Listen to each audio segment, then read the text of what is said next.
செய்தியாளர்கள் சந்திப்பில் தமிழக முதலமைச்சர் மரியாதைக்குரிய திரு ஸ்டாலின் அவர்களை ஊடக நண்பர்கள்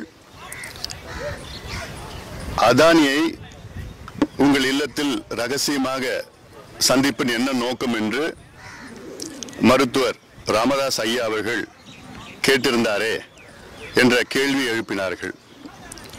அதற்கு பதில் அளித்த முதலமைச்சர் அவர்கள், அவருக்கு வேலை எதுவும் கிடையாது, தினம் அறிக்கை தான் விட்டுட்டு இருப்பாரு, அதுக்கெல்லாம் நான் பதில் சொல்ல தேவையில்லை என்று கோபத்துடன் பதில் அளித்து சென்று விட்டார் முதலமைச்சர் அவர்கள். இது கண்டிக்கத்தக்கது.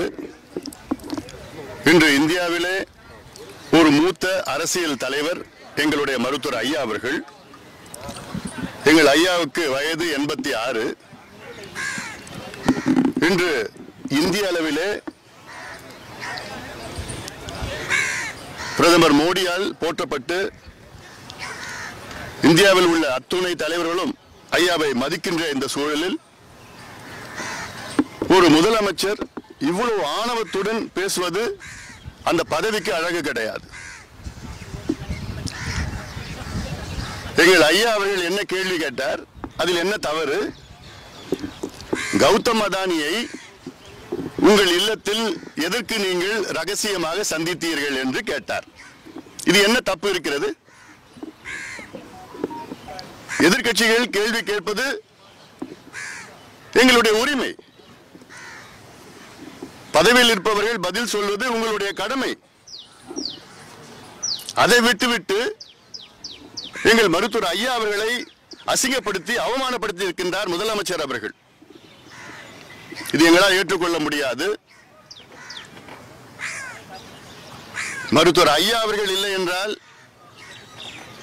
உங்கள் தந்தை 2006 முதலமைச்சராக இருந்திருக்க முடியாது. மைனாரிட்டி அரசு என்று ஜெயலலிதா அவர்களால் தொடர்ந்து விமர்சனம் செய்த அந்த காலத்திலே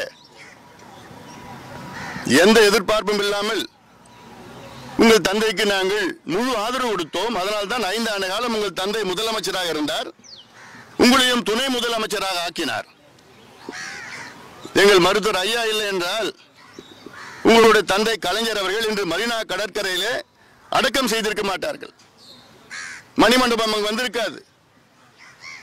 மருத்துவர் ஐயாவால் தான் நாங்கள் போட்ட வழக்கு அன்று இரவு நாங்கள் அதை திருப்பி பெற்றோம்.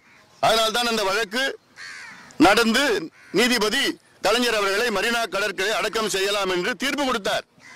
எங்கள் ஐயா மட்டும் அன்று முடியாது என்று சொன்னால் இன்று கலைஞர் அவர்கள் மரீனா கடற்கரையில் அடக்கம் செய்திருக்க மாட்டார்கள். இதெல்லாம் இருந்து எங்கள் ஐயாவை ஒரு மூத்த அரசியல்வாதி, 86 வயது, இன்று தமிழ்நாட்டில் மட்டுமல்ல இந்தியாவுக்கு 6 இடஒதுக்கீடுகளை பெற்று தந்த ஒரு சமூக சீர்திருத்தவாதி, இது சோசியல் ரிஃபார்மிஸ்ட். அவரை பார்த்து அவருக்கு வேலை இல்லைன்னு சொல்றது எவ்வளவு ஆணவம் அது? உங்கள் தந்தையிடம் நீங்க எந்த பாடம் கத்துக்கல. முதலமைச்சர் அவர்கள் அவர் தந்தையிட்ட எந்த பாடமும் கத்துக்கல. கலைஞர் அவர்கள் காலத்தில் தைலாபுரம் தோட்டத்திலிருந்து தைலம் வருகிறது, என் தலைவலிக்கு வருகிறது என்றெல்லாம் சொல்லிய கலைஞர் அவர்கள் தினம் அறிக்கை விடுறதுன்னா அறிக்கை இது எங்களுடைய யோசனைகள். அறிக்கை விடுவது எங்களுடைய கடமை, எங்கள் உரிமை, எங்களுடைய கடமை. ஏன் அறிக்கை விடுறோம்?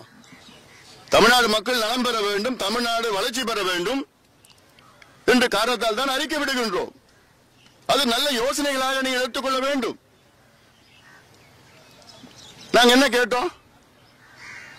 ஏன் அதானி வந்தார், உங்களை சந்திச்சாரு? அது அதிகாரபூர்வமான சந்திப்பா இல்ல தனிப்பட்ட சந்திப்பா? அதுலயே வீட்டிலேயே அந்த சந்திப்பு நடந்தது. அமெரிக்காவில் தமிழ்நாடு மானம் கப்பல் ஏறி போயிட்டு இருக்கு.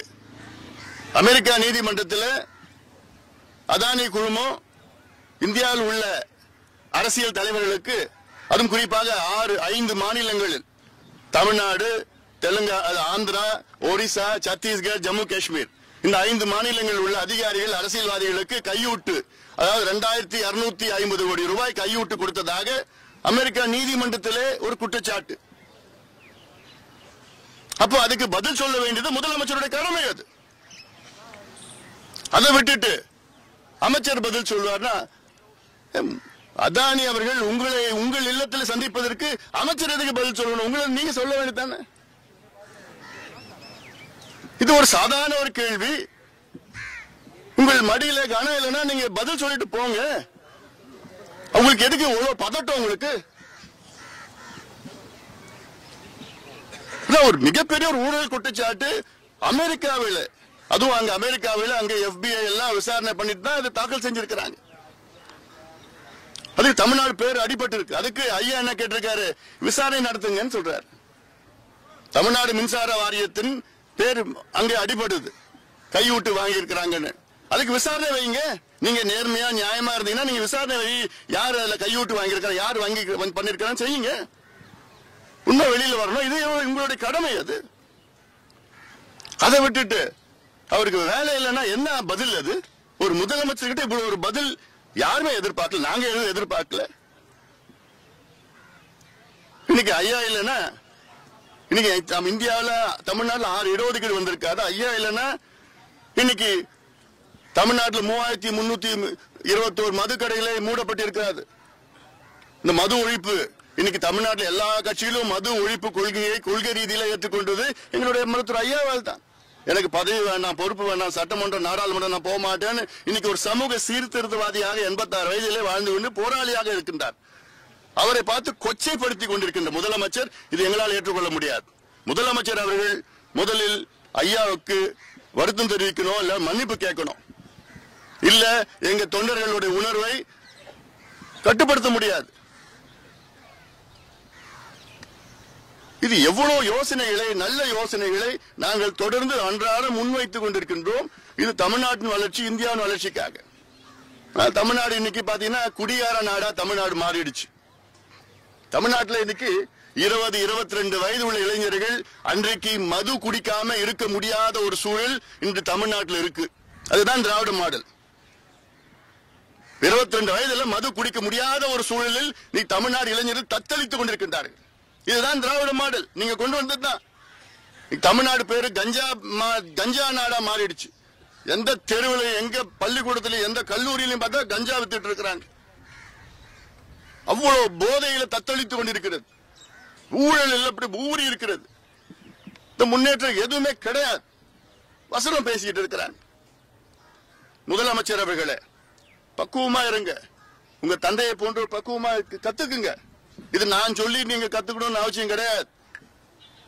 அது உங்களுக்குள்ள இருக்கணும். அது இந்த பொறுப்புல நீங்க வந்திருக்கிறீங்க. ஒரு முதலமைச்சர் பொறுப்புனா ஒரு கவனமா பக்குவமா கையாள வேணும். கோவப்படக்கூடாது, பதட்டப்படக்கூடாது. யாரும் எதிர்கட்சியில் கேள்வி கேட்டாலும் பதில் சொல்லணும். அது உங்களுடைய கடமை. அந்த பொறுப்புல நீங்க இருக்கிறீங்க. நீங்க அதை விட்டுட்டு அவமானப்படுத்துவது உங்கள் வேலையை கிடையாது. அது நிச்சயமாக அது நீங்கள் செய்யக்கூடாது. அதுக்கு மீண்டும் நான் சொல்றேன், எங்களுடைய மூத்த மருத்துவர் ஐயா அவர்களை அவமானப்படுத்திய முதலமைச்சர் அவர்கள் வருத்தம் தெரிவிக்கணும், மன்னிப்பு கேட்கணும். இது குறைஞ்சபட்சம் அவர்கிட்ட நாங்க எதிர்பார்க்கிறோம். அரை நூற்றாண்டுகள் அரசியல்ல பாமகவோட அறிக்கைகளுக்கு என்னைக்குமே அரசு, எந்த அரசா இருந்தாலுமே ஒரு நடவடிக்கை இருக்கும், உடனடி நடவடிக்கை இருக்கும். இப்போ இந்த காலத்துல அந்த அறிக்கைக்கு வந்துட்டு இவ்வளவுமான ஒரு முதிர்ச்சியற்ற பதில நீங்க எப்படி பாக்குறீங்க? இதோட எதிர்வினை எந்த? இது எங்களுக்கு எல்லாம் மிகப்பெரிய ஒரு அதிர்ச்சியில் இருக்கும். ஏன்னா இன்னைக்கு ஐயா அவர்களை எல்லா கட்சியிலும் ஏத்துக்கிறாங்க. இன்னைக்கு 45 ஆண்டு காலம் பொது வாழ்க்கையில ஐயா ஈடுபட்டு ஒரு போராளியாக வாழ்ந்து கொண்டிருக்கின்றார். அப்படிப்பட்ட ஒரு ஐயா இன்னைக்கு அசிங்கப்படுத்தி அவமானப்படுத்தி இருக்கின்ற முதலமைச்சர் எங்களால் மட்டுமில்லை, எங்கள் தொண்டர்களால் ஏற்றுக்கொள்ள முடியவில்லை. எங்கள் தொண்டர்கள் எல்லாம் இன்னைக்கு கொந்தளிப்பாக இருக்கின்றார்கள். ஏன்னா இவர் ரஷ்ய முன்னாள் அதிபர் சர்வாதிகாரி ஸ்டாலின் கிடையாது. தமிழ்நாட்டின் முதலமைச்சர், மக்களால் தேர்வு செய்யப்பட்ட முதலமைச்சர் அவர்கள். இன்னைக்கு தமிழ்நாடு பேரு இன்னைக்கு அல்ல கெட்டு போயிட்டு, தமிழ்நாடு பேர் இன்னைக்கு அமெரிக்காவிலே ஊழல் குற்றச்சாட்டில் அடிபட்டிருக்கிறது என்றால் முதலமைச்சருடைய கடமை அதற்கு பதில் சொல்ல வேண்டும் என்ற கடமை அது. அதை விட்டுட்டு தலைவர்களை, அரசியல் தலைவர்களை அவமானப்படுத்திக் கொண்டிருக்கின்ற முதலமைச்சர் நிச்சயமாக இது ஒரு முதலமைச்சருக்கு நன்கு கிடையாது.